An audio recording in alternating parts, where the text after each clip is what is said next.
नहमदुहु व नुसल्ली अला रसूलिहिल करीम अम्मा बाद अऊज़ु बिल्लाहि मिनश शैतानिर रजीम बिस्मिल्लाहिर रहमानिर रहीम कुल्लु नफ्सिन ज़ाइक़तुल मौत सदक़ल्लाहुल अज़ीम।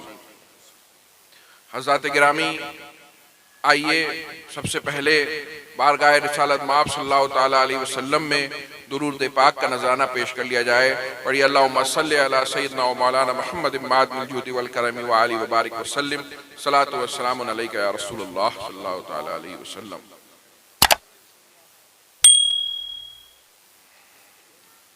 हज़रात गिरामी, मैं आपको मुबारकबाद देता हूँ कि आज इस उर्स आला हज़रत में और उर्स अमानत आला हज़रत में आप इतने ज़्यादा वक्त के लिए माशाल्लाह चाको चौबंद बैठे हुए हैं। बहुत कम जलसे ऐसे हुआ करते हैं जिसमें लोग चाको चौबंद बैठते हैं। मेरा और भी ऐसे जलसों में जाने का इत्तेफाक हुआ है जो फजर तक चलते हैं, लेकिन आलम यह होता है कि तकरीबन 80% लोग मेरी आंखों के सामने सो रहे होते हैं और 10 लोगों में तकरीर करनी पड़ती। हज़रात गिरामी, पिछली बार जो हाजिरी हुई थी वालिद माजिद के साथ हाजिरी हुई थी, हुजूर ताजुल मशाइख के साथ, और मिंबर पे वो ज़ात भी थी कि जिस ज़ात के आप सब आशिक हैं।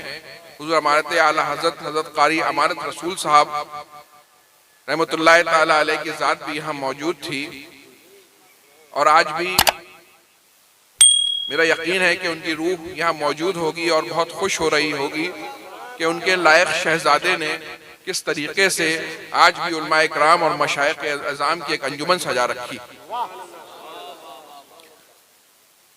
हज़रात गिरामी, आप एक से एक बेहतरीन मुकर्रर को इस मिंबर पे सुन चुके हैं। अभी मुफ्ती इमरान हनफी साहब को सुन रहे थे, उससे पहले मुफ्ती अरसलान रज़ा खान साहब तशरीफ लाए थे, और भी बहुत से मुकर्ररीन को आपने सुना है। तो लिहाजा मुझसे कोई तकरीर की उम्मीद न लगाएं। मैं चंद बातें अपने भाइयों से करूंगा और रुखसत हो जाऊंगा। कई बातें एक साथ जहन में आ रही हैं। आपके शेख जो तमाम खानवादों के में बहुत ही महबूब थे, चाहे वो खानवादा महरेरा हो या खानवादा बरेली हो, चाहे खानवादा बिलग्राम हो, और उनके जाने के बाद अल्हम्दुलिल्लाह उनके इस लायक फर्जंद ने उनके मिशन को उसी तरीके से जारी रखा है।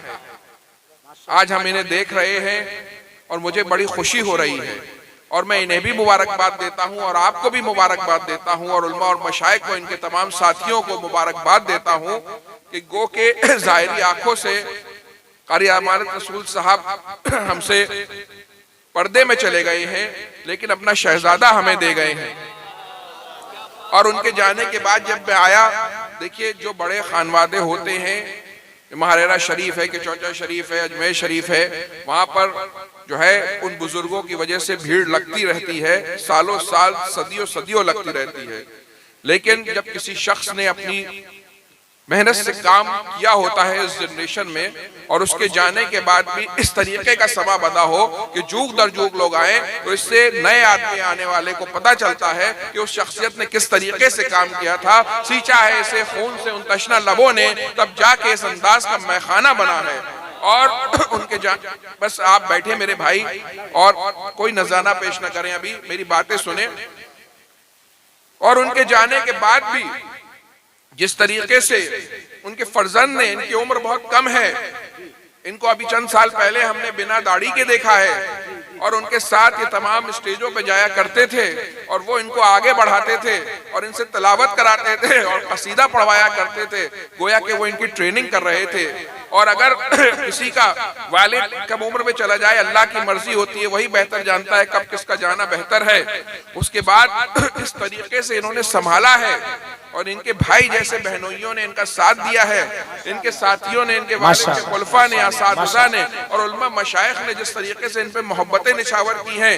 कम उम्र नौजवान बहुत खुशकिस्मत हैं उनमें ये कि जब ये किसी खानकाह में चले जाते हैं, तो जिन्होंने इनको बचपन से इनके वालिद के साथ देखा था, इनकी वही मासूम सूरत को देखा था, तो वैसे ही, और ये बातें मैं दिल से कर रहा हूँ, कोई आपको खुश, तो ये बहुत मोहब्बतें पाते हैं मशाइख की। हज़रात गिरामी, आज आप सब यहाँ इकट्ठा हैं, पूरी इनकी जो है कुंबा यहाँ इकट्ठा है, तो ये भी इस बात का गवाह है कि बेटा भी अपने वालिद के नक्शे कदम पे चल रहा है। इसीलिए ये जो पूरा कुंबा है, ये पूरा गुलशन है, ये अपने कायद के साथ आके खड़ा हुआ है। इन्होंने आज भी मैंने देखा कि खानवादों के अंजुमन को यहाँ मदऊ किया हुआ है। बिलग्राम शरीफ से हमारे बुजुर्ग भी तशरीफ लाए हुए हैं। अभी बरेली शरीफ के से भी कई साहिबजादे यहाँ तशरीफ लाए थे।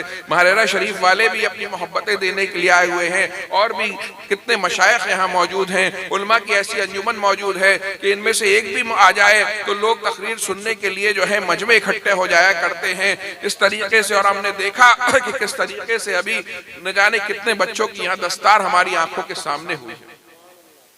हज़रात गिरामी, ये जो मदारिस हैं, मैं कई बातें जो जहन में आती चली जा रही हैं वो आपसे कह रहा हूँ। ये जो मदारिस हैं, ये किसी भी कौम की रीढ़ की हड्डी की तरह हुआ करते हैं।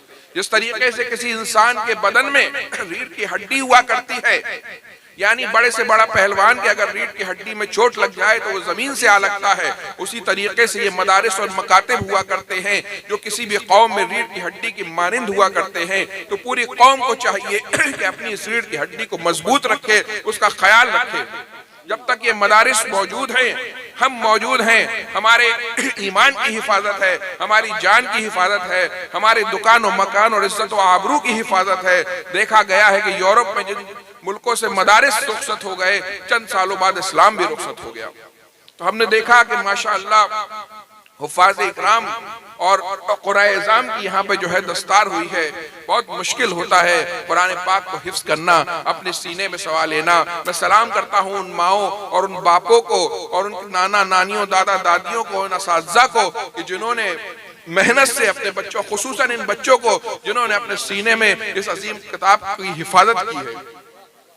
ये अल्लाह का खुसूसी इनाम है कि इन्होंने अपने सीनों में कुरान को महफूज कर लिया है। हजरात गिरामी, बहुत से बच्चे, हजारों बच्चे, लाखों बच्चे कुरान हिफ्ज करने के लिए बैठते हैं, लेकिन वो चंद खुशकिस्मत हुआ करते हैं जो ये सफर मुकम्मल कर लिया करते हैं। वरना शैतान जो है उन बच्चों के पीछे पड़ जाया करता है, उन्हें हिफ्ज करने नहीं देता है। मैंने खुद अपने मदरसे में 2 ऐसे बच्चे देखे हैं जो 29वें पारे पे हिफ्ज छोड़ के गया और 28वें पारे पे हिफ्ज छोड़ के गया। ये बड़ी कठिन डगर है, हिफ्ज की डगर बहुत कठिन है। शैतान हर तरीके से बच्चे को भड़काता है। इसमें माँ बाप की दुआएं, असातिज़ा की मेहनत, अल्लाह रब्बुल इज्जत का करम मेन है और बच्चों की मेहनत है कि आज हमारे सामने इतने सारे हुफ़ाज़ फारिग हो रहे हैं। अल्लाह ताला इस गुलिस्ता को ऐसे ही सलामत रखे और हर साल हमारे बच्चे फारिग होते रहे। मैंने आयत करीमा की तिलावत का शरफ हासिल किया था कि हर नफ्स को मौत का मजा चखना है। मेरे भाइयों, चाहे कोई मुसलमान हो या गैर मुस्लिम हो, कोई खुदा पे यकीन रखता हो या न रखता हो, लेकिन मौत पे सब यकीन रखते हैं क्योंकि अपनी आंखों से मौत को देखते हैं।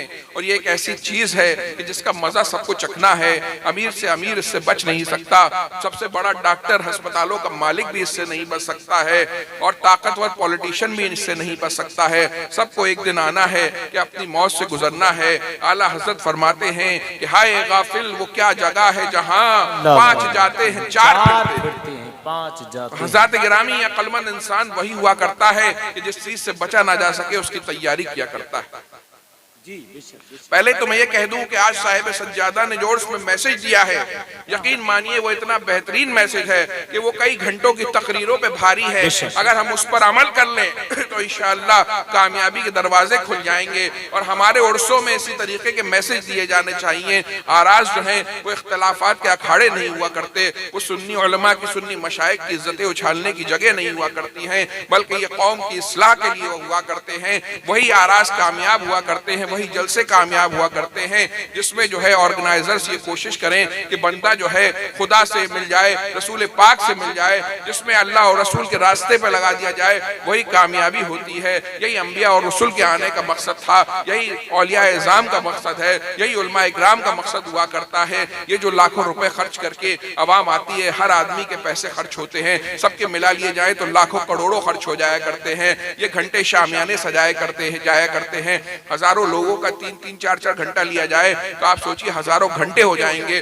उसके बाद अगर इख्तलाफात फैलाए जाएं और लोगों का टाइम बर्बाद कराया जाए तो कितना गुनाह है, अल्लाह के यहाँ कैसा जवाब देना होगा। लेकिन हमने देखा कि ये उर्स कितना एग्जाम्पलरी उर्स है कि जहाँ पर बेहतरीन तकरीरें हो रही हैं, उलमा मशाइख से मुलाकातें हो रही हैं और ऐसे मैसेजेस दिए जा रहे हैं कि आपको आगे क्या करना है और इस वक्त क्या करना है। इसी तरीके से हमारे इजलास होने चाहिए और इसी तरीके से हमारे आरास होने चाहिए। तो हज़रात गिरामी, अक्लमंद इंसान वही हुआ करता है जो अपनी मौत की तैयारी करे।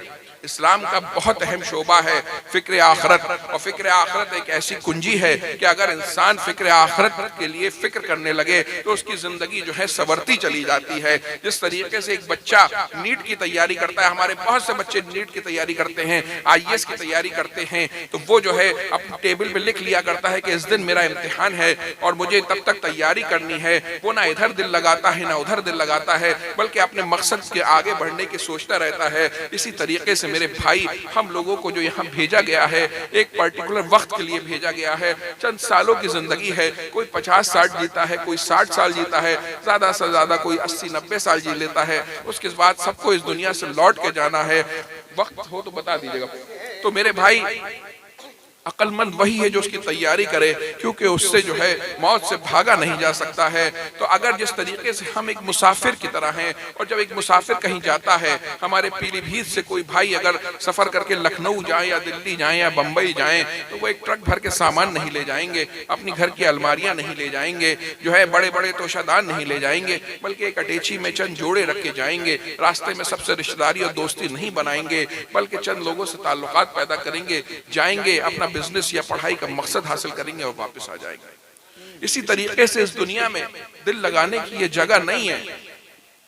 बड़ी खूबसूरत जगह है ये दुनिया, बड़ा दिल लगता है, ऐसा लगता है कि सारी दुनिया की ये रानाइयाँ और रंगीनियाँ हैं, बहुत खूबसूरत लगा करती हैं। लेकिन एक बात है, अगर उसको याद कर लो तो सब चीज़ें गायब हो जाती हैं कि बिलाखिर हमें इसको छोड़ के जाना है, और ये फना होने वाली चीज़ है। फना बाद में होगी, हमें पहले यहाँ से चले जाना है।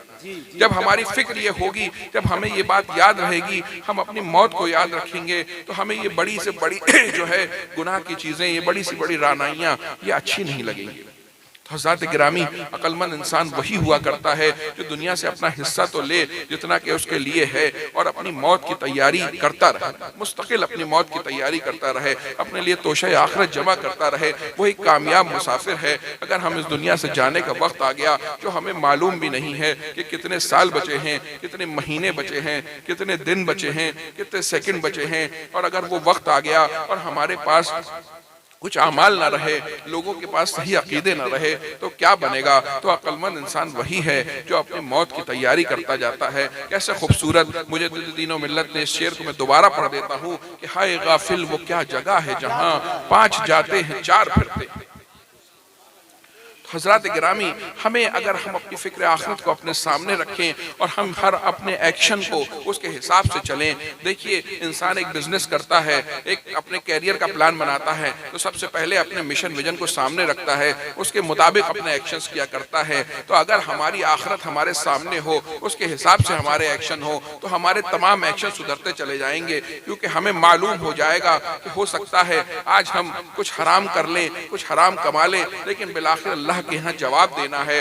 तो इंसान जो है वो ना किसी पर जुल्म करेगा, ना किसी की जमीन पर कब्जा करेगा, ना किसी की दुकान पे कब्जा करेगा, ना किसी से उधार लेकर गायब होगा, ना किसी बिजनेस पार्टनर को धोखा देगा, ना किसी औरत पे जुल्म करेगा, ना माँ बाप पे जुल्म करेगा, ना साथियों पे जुल्म करेगा, ना शर करेगा, ना फसाद करेगा, क्योंकि उसे ना तो वो अपनी पावर पे इतराएगा, ना अपनी दौलत पे इतराएगा, क्योंकि उसे मालूम है कि बिलाखिर चंद दिनों बाद, चंद सालों बाद मुझे इस दुनिया को खैराबाद कह देना है, और वहाँ उस अहकमुल हाकिमीन के दरबार में पेश होना है, जहाँ ना मेरी पावर काम आएगी, ना मेरी पॉलिटिक्स काम आएगी, ना मेरा रुपया पैसा काम आएगा। तो वो कहेगा कि बेहतर है कि मैं अपने आखिरत की तैयारी करता चलूँ। तो ये जो फिक्र आखिरत है, ये इस्लाम की बहुत ही अहम फिक्र है, हमें इसको अपने सामने रखना चाहिए, तो हमारे एक्शंस भी उसी हिसाब से चलेंगे।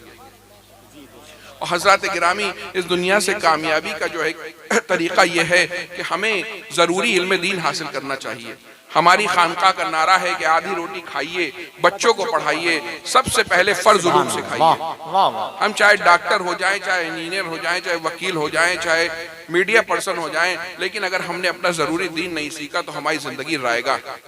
और जरूरी इल्म दीन सीखना ये कोई बहुत मुश्किल नहीं है। अगर रोज आधे घंटे 15 मिनट हम किसी आलिम दीन से जरूरी बातें सीखें, अल्लाह रब्बुल इज्जत के बारे में क्या अकायद होने चाहिए, रसूल पाक के बारे में क्या अकायद होने चाहिए, सहाबा अहले बैत के बारे में क्या अकायद होने चाहिए, नमाज के मसाइल, रोजे के मसाइल, हज के मसाइल, हलाल और हराम के मसाइल और जन्नत दोज़ख के बारे में जानना चाहिए, तो हम सबको इसको जानने की कोशिश करना चाहिए, वरना जिंदगी की गाड़ी यूं ही चलती चली जा रही है। और अगर हम दीन नहीं सीख रहे हैं तो हम उस पर अमल क्या करेंगे। तो हज़रात गिरामी, अपने दीन, जरूरी इल्म दीन सीखने की कोशिश करिए, अपने मदारिस और मकातिब को मजबूत बनाइए, फिक्र आखिरत को अपने सामने रखिए। और आजकल हम लोगों में जो है जात पात बहुत फैलाई जा रही है। देखिए, मैं आपको बताऊं कि जब सादात एक मोहल्ले में रहते हैं तो उनमें भी बड़े अख्तिलाफात होते हैं। खां साहब एक मोहल्ले में रहते हैं तो उसमें भी कोई किसी पे जुल्म कर बैठता है। अगर कोई भाई अंसारियों का मोहल्ला है तो उसमें भी लोगों में इख्तिलाफ और लड़ाइयाँ होती हैं। कोई मंसूरियों का मोहल्ला है तो वहाँ भी बहुत लड़ाइयाँ हुआ करती हैं। कुरैशियों का मोहल्ला है तो वहाँ भी कोई किसी से डर रहा होता है।